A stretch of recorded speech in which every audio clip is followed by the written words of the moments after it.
Ay rin nga, may sasaktan na naman. Ang sasaktan ko ho ngayon ay galing pa ho ng Kalatagan, Batangas. Pero arehong si Sir ay isa hong seaman. Tapos areho ang gustong ipagawa sa akin. Gusto hong magpagawa sa akin ng custom design ng layout tsaka ho na rin kompas. Sa madaling sabi ho, ang sabi ho sa akin ni Sir ay ikaw na ang bahala. Ay di sabi ko nga sa inyo, madali akong kapulong. Aba, ay di winisikan ko na agad ng alcohol. Tapos kinaluskusan ko na ho agad na rin biktima. Abay, patatagalin pa ba naman natin ang ating sakitan? Ay lagyan agad yan ng mga palatandaan. Tapos kumuha na agad na ring Black Magic Stencil Solution na aray. Palibasa nga yan igaling rin sa Osus Tattoo Supply. Kaya ho, pag ayan ho napakapait, ay mahiya mo'y talaba. Patay na ay nakakapit pa. Ay pakitahe ang ebidensya at baka sabihin ng mga manonood ay nagyayabang lang ang bida. Ayan, ay tingnan nyo naman, pati ho papel ay napunit na. Abay, ano pang gagawin? Ay set upin agad ang lamesa at baka mainip ang mga manonood. Ay doon sa mga kaibigan natin na bago pa lang sa larangan ng pagtatataw, lahat ho ng gamit na nakikita nyo din sa aking video, ayan ho lahat ay available sa Osus Tattoo Supply. Ay maraming salamat ho Osus Tattoo Supply sa pagbusog ho ng aking lamesa. Ay pakitahin na muna ang bida. Ayan, ganap na naman ang hayop na ito.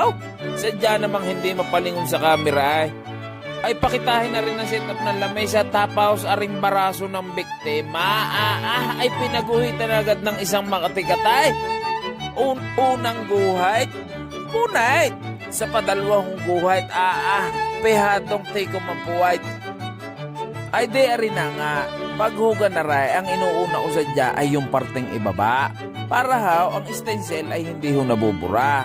Pero ho sa buhay, ang inuuna ko sadya ay ang aking pamilya. Gawa nga ho, sila ho ang pinakamahalaga.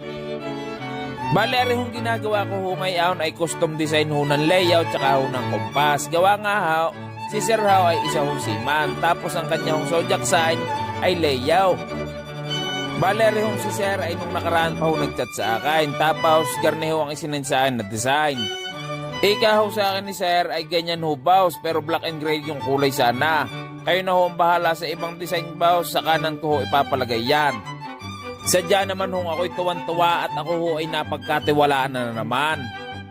Ay doon ho sa mga tropa natin na bago pa lang sa larangan ng pagtatataw, ay baka itatanong nyo ho sa akin kung ano ho ang gamit ko din ng karayom. Ang gamit ko hong karayom din ay 11 RM. Tapos pag maliit-liit ang aking susungkitain, ang gamit ko naman ho din ay 9 RIs. Ang ibig sabihin ho na 9 na round shader. Bale ang karayom ho na yan, ayun ho ay nakabilog. Tapos 9 na peraso ho, kaya ho 9 na RIs. Bale ayan ho mga pinagsasasabi ko na karayom, ayan ho ang nagsisilbi sa amin na brass. Kung sa painting ho ay brass, din ho sa pagtatatao ay karayom. Ay doon ho sa mga hindi ho nakakaalam, ako ho ay marunong ho mag-painting. Nung ako ho ay elementary at high school, ako ho ay lagi napapasali sa mga drawing contest. Ang kaso niya ho sadyang hindi ko kursunada pag sa papel ako nagdraw-drawing. Sa tunay lang ha, sadyang hindi ko ho makalimutan. Nung ako ay elementary, doon ho sa labas ng aming school, ay meron ho doon tindahan. Meron ho doon tinda ng school supply, meron ho tinda ng laruan, meron ho doon tinda na kung ano-ano. Tapos meron hong sa jardong binebenta ho na tataw, yun hong sticker na pag binasa ho ay kumakapait. Sadya hong sa tunay ay doon ho nang lalagas ang baong kao. Gawa nga ho, ako ho ay bili ng sticker na tataw, yun nga hong binabasa. Sadya naman bago ako makarating sa bahay namin ay tagas sticker na ng tattoo ang aking katawan, ang aking brasaw. Kaya pag uuwi ka pag nakita ng aking ina ay very good, ay tang inagilaw. Sadya naman ako'y mabibindisyonan ng Sir Mount. Tapos may bonus pang hanger. Ay tang ina miles. Minsan nga ay ang nabili ko yung magandang kapait, yung pagkahirap purahin. Ay nung nakita ho ng aking ina ay ipinabura, ay hindi ko ho mabura. Ang ipinangkudkud ko ho sadya ay Scotch Brite. Ay di kumuha ho ako ng Scotch Brite. Tapos pinatakan ko ho ng Joy. Ay di ba nga ho ang Joy, isang patak, kaya ho ang sebo na sang katutak. Ay hindi haw, ang nangyari haw garnay, isang patakunan daw nung kinudkud ko ng Scotch Brite ang aking balat. Sandamakmak na balat haw ang natuklap. Sa half day rin naman, sadya naman hong hirawl. Sadya namang sari-sari ang naranasan ko sa aking mga pakanaay sa pagmamahal ko sa pagtatatao. Ako'y high school, sadya naman tuwing Sabado at Linggo ako'y nagkukuting-ting, sisirain kong BHS ng aking ama, yun ho mga arsikers na pinadala sa akin ay bubuting-tingin ko, tapos kukuhanin kong dinamaw, gagawa ko ng makina na pantataw, tapos tatatuan ko mga tropa ko ng libre.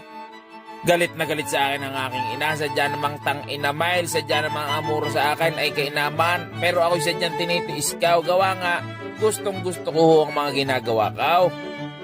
Ang daing sadya ng aking inaigar na tutaw mag-aral naman at hindi naman tayo mayaman ay. Ang tatay mo yung nagpapakahirap sa Sauday tapos ikaw ay magtatatulaang, ay wala namang magpapatato sa iyo ay. Ikaw ay tatu sa mga tropa mo tapos libre pa. Ay anong gusto mo? Mapasma. Ni ultimo pandagdag sa kuryente ay hindi mo sinisingil ang mga kaibigan at tropa mo.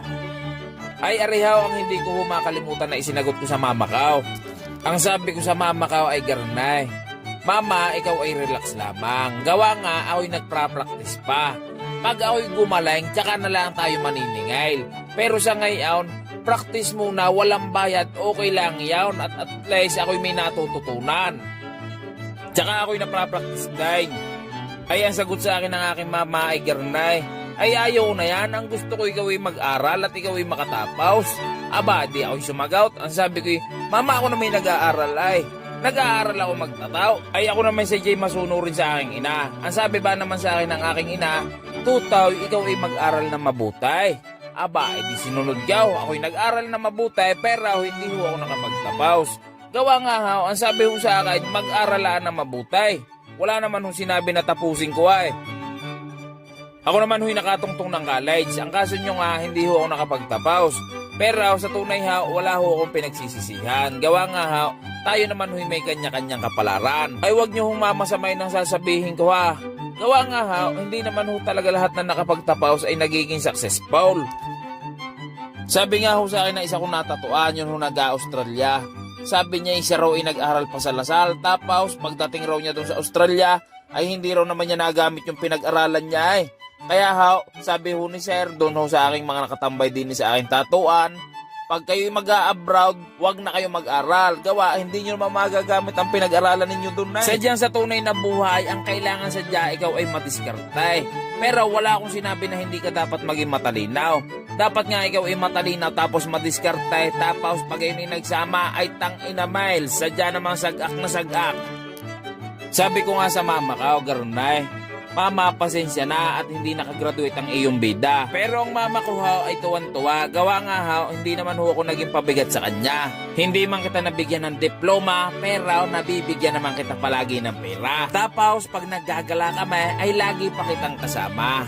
Ayaw mo pa naon, anong gusto mo? Diploma o yung gala natin linggo-linggaw? Tapos binibigyan pa kita ng pera? Ay yung diploma ay nakadisplay lang. Ayun ba'y may babayad mo sa kuryente at sa tubig? Ay di ba hindi? Ay ngayon yung sabihin sa akin na mali ang naging desisyon ko. Buti na lang sadya at matigas ang aking ulaw, hindi ako nakinig sa inyo. Sinunod ko ang gusto ko. Ay di sana'y wala tayong ganitaw. Diba ho sa Pilipinas nga, kalimitan, ang nasusunod hong pangarap ay pangarap ho ng magulang, hindi yung pangarap ng bata. Ay buti na lang sadya at sinunod ko ang pangarap ko, hindi ang pangarap ng mama ko. Tiniis ko mapagalitan araw-araw at masirmunan para lang masunod ang gusto ko. Ang kapalit ho naman ng isinakripisyo ko, aba, ay di pagkasarap ho ng buhay ng ina't ama ko. Gawa nga, wala naman ho sana ako dito kung wala ho ang mga magulang ko.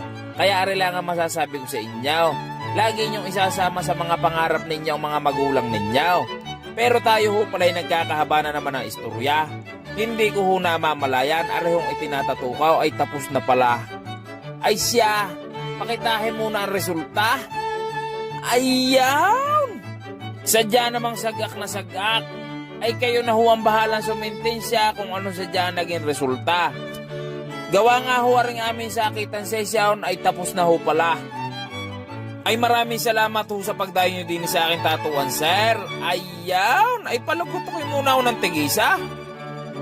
Ay doon ho sa mga may katanungan, ay pwede nyo ho i-message din ay sa bago kong Facebook page. Arehong unang guhit, punayt ni Aljonanite. Ay huwag nyo naman hong kakalimutang i-like tsaka ho i-follow ang bagong Facebook page ko.